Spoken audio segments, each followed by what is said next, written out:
তো এখন আমি যে কাজটি করব, তো প্রথমে আমি আমার একটি ব্রাউজার ওপেন করে নিচ্ছি।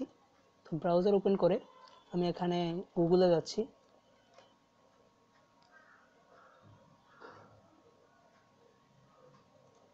এখানে যদি আমরা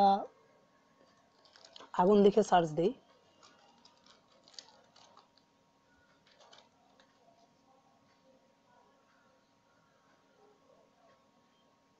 দেখুন এখানে অনেক আগুনের ইমেজ পাবো আমরা। এখান থেকে যে কোনো একটি ইমেজ আপনার যেটি পছন্দ হয় সেই ইমেজটি আপনি ডাউনলোড দিয়ে নেবেন। তো এখান থেকে আমি একটি ইমেজ ডাউনলোড দিয়ে নিয়েছি। তো আমি সেই ইমেজটিতে দেখাচ্ছি। তো আমার কাছে এই আগুনের ইমেজটি রয়েছে এটি। এবং আমরা কি করব, এই ঠিক এরকম চুলের যে আগুনের স্টাইলটি, এই কাজটি করব আমরা এখন ফটোশপের মাধ্যমে। তো এই ছবিটিতে আমি করব, তো আমি করে দেখাচ্ছি আপনাদের। প্রথমে আমি ফটোশপে প্রবেশ করছি। তো আপনারা যে কোনো একটি ফটোশপ ইউজ করতে পারেন। তো এখানে আমি কম ভার্সনের ফটোশপটি ব্যবহার করছি। তো আপনি হাই ভার্সনের ফটোশপ আর হোক বা যে কোনো একটি ফটোশপ হোক আপনি ব্যবহার করতে পারেন। তো এখান থেকে আমি একটি সাইজ দিয়ে আমি ওকেতে ক্লিক করলাম। তারপর আমি এই ইমেজটিকে ড্র্যাগ করে ঠিক ফটোশপটির মধ্যে নিয়ে এখানে আমি ছেড়ে দিচ্ছি। তারপরে দেখুন এই ইমেজটি কী করতে হবে, এই ইমেজটি কী করতে হবে, মুভ টুল ধরে আমরা ড্র্যাগ করে এই জায়গায় ছেড়ে দিতে হবে, যেন ইমেজটি এই জায়গায় চলে আসে। বা সরাসরি আমরা ওপেন করতে পারতাম। আচ্ছা, আমি এইভাবে দেখাচ্ছি। তারপর আমাদের কী করতে হবে, আমরা ইমেজটি পেয়ে গেছি। তারপর আমাদের যে আগুনের ছবিটি রয়েছে, আগুনের ছবিটি আনতে হবে। তো আমি এখানে আগুনের ছবিটি চাচ্ছি। তো আগুনের ছবিটিতে আমাদের কিছু কাজ করতে হবে। তাই আমি এখানে কাজ করে নিচ্ছি আগে। আমাদের যে পিছনের ব্যাকগ্রাউন্ডটি রয়েছে, ব্যাকগ্রাউন্ডটি আমরা ডিলিট করে দিব, যে কালো ব্যাকগ্রাউন্ডটি রয়েছে। তো আপনারা অবশ্যই পিএনজি ইমেজ ডাউনলোড দেওয়ার চেষ্টা করবেন, যেন কোনো ব্যাকগ্রাউন্ড না থাকে, তাহলে আপনাদের জন্য ভালো। আমি এখান থেকে একটু দেখুন, এটা হলো ম্যাজিক টুল। ম্যাজিক টুলে দিয়ে আমি সবগুলোকে সিলেক্ট করছি এবং ডিলিট, কিবোর্ডে ডিলিট প্রেস করছি, তাহলে ডিলিট হয়ে যাবে। এখান থেকে আপনাদের যে প্রয়োজন মতো আপনি ডিলিট করে নিতে পারবেন। আপনার যতটুকু দরকার সেগুলো আপনি ডিলিট করে নেবেন। দেখুন যে অংশগুলো আমার দরকার নেই সেই অংশগুলো আমি ডিলিট করে নিচ্ছি।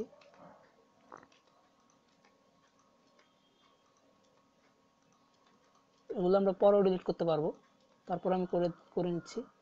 ধরুন আমার এতটুকুই প্রয়োজন, তখন আমি কি করব, এই ইমেজটিকে আমি যে হেয়ার স্টাইলটি দিয়ে যাচ্ছি সেই জায়গায় নিয়ে আসবো। তো এই ইমেজটি আমার আর প্রয়োজন নেই, আমি এটিকে কেটে দিচ্ছি।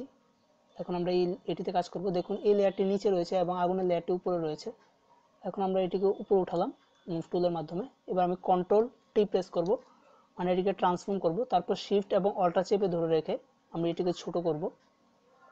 দেখুন আমি ছোট করছি, ডাবল ক্লিক করে ছেড়ে দিলাম। এবার আমার কিবোর্ডের অল্টা আর স্পেসের যে বাটনটি রয়েছে সেটিতে ক্লিক করে আমি এভাবে একটি ড্র্যাগ করে মাউস দিয়ে মাউসের রাইট বাটনে ক্লিক করে ওটিকে জুম করে নিচ্ছি। তো তারপর আবার কন্ট্রোল টি প্রেস করছি, প্রেস করে আমি এটিকে ছোট করছি। দেখুন ছোট করে আমাদের যে সাইজটিতে প্রয়োজন ঠিক সেই সাইজটিতে আমাদের করে নিতে হবে। দেখুন আমাদের এরকম একটি সাইজ প্রয়োজন, আমি এরকম করছি।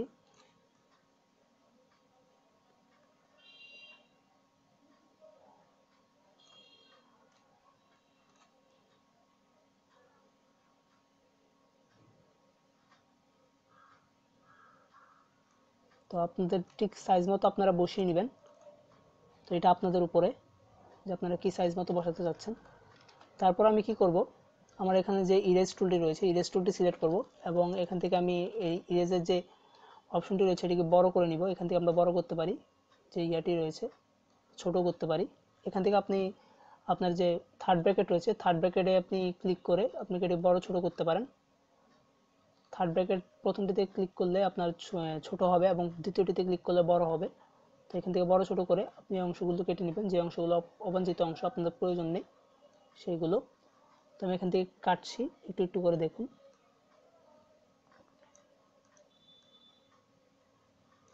এখন এটিকে আমি একটু চুলের শেপে নিয়ে আসবো।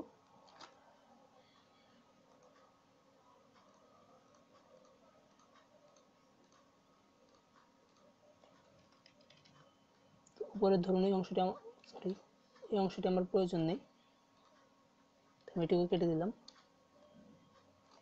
তারপরে এখান থেকে দেখুন এই অংশটি ধরুন আমার প্রয়োজন নেই, এই অংশটি আমি কেটে দিচ্ছি। তো এটিকেও কেটে দিলাম। তো এবার দেখুন নিচে কিছু কালো কালো অংশ রয়ে গেছে, চুলের অংশ। তো এগুলোকে আমরা কি করতে পারি, এগুলোর জন্য আমাদের প্রথমে যেটি সিলেক্ট করতে হবে সেটা হলো ক্লোন স্ট্যাম্প টুল। তো এটি সিলেক্ট করে আমি একটু ছোট করে নিব, ছোট করে নিলাম। এবার অল্টার প্রেস করে এই জায়গার কালারটা আমি সিলেক্ট করে এতটুকু অংশের রং সিলেক্ট করে আমরা এইভাবে ঠিক এটিকে স্ট্যাম্প করে দিব। তো এখান থেকে আপনি কি করবেন, আপনার যে অপাসিটি রয়েছে অপাসিটিটা হালকা করে নেবেন, না হলে কিন্তু সুন্দর হবে না। দেখুন আমি অপাসিটিটা হালকা করে আমি এখান থেকে কালারটি করে দিচ্ছি।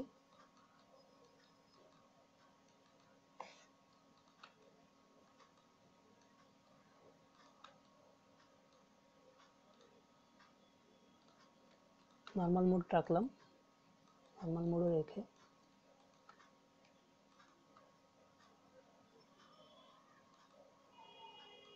আপনার যে এখানে কালারটি রয়েছে কালারগুলো আপনি এখানে পেস্ট করে দিবেন।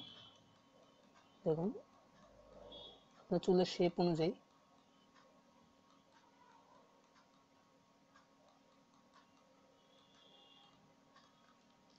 এবার দেখুন এটি কিন্তু মনে হচ্ছে একবারে চুলের মতো, সরি চুলের স্টাইল হয়ে গেছে কিছুটা। এবার আমাদের কি করতে হবে, এখান থেকে ব্লার টুলটি সিলেক্ট করে এটিকে একটু কমিয়ে নিই, ব্লারের এটি বড় হয়ে রয়েছে। তো এখান থেকে আমরা যে এটিকে কমিয়ে দিব, দিয়ে আমরা একটু ব্লার করে দিব। এবার দেখুন এটি কিন্তু এটির মধ্যে ফিক্সড হয়ে গেছে। এখন কিন্তু মনে হচ্ছে যে মানে এই চুলটি এটির একটি চুল। তো এইভাবে খুব সহজে আমরা একটি তৈরি করে নিতে পারবো। তো আমি এরপরে সেভ দিচ্ছি, এটিকে ডেস্কটপে সেভ দিলাম।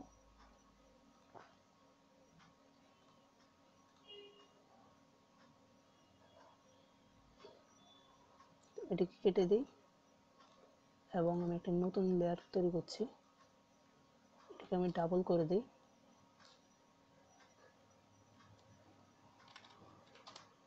1170 পিক্সেল করলাম এবং এখান থেকে আমি যে ইমেজটি এখন তৈরি করছি সেই ইমেজটি এবং এই ইমেজটি দুটিকে আমি নিয়ে যাচ্ছি, নিয়ে আমি আপনাদের দেখাচ্ছি। এখানে নিলাম এবং এটিও নিলাম।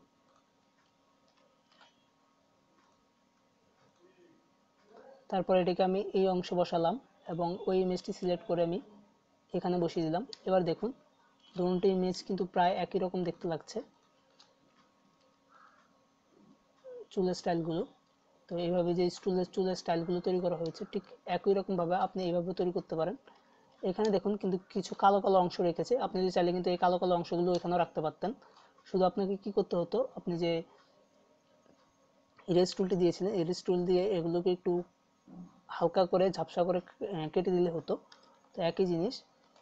দেখুন এখন কিন্তু পুরো ইমেজটি আমাদের তৈরি হয়ে গেছে। তো এইভাবে খুব সহজে আপনারা এটি তৈরি করে নিতে পারবেন।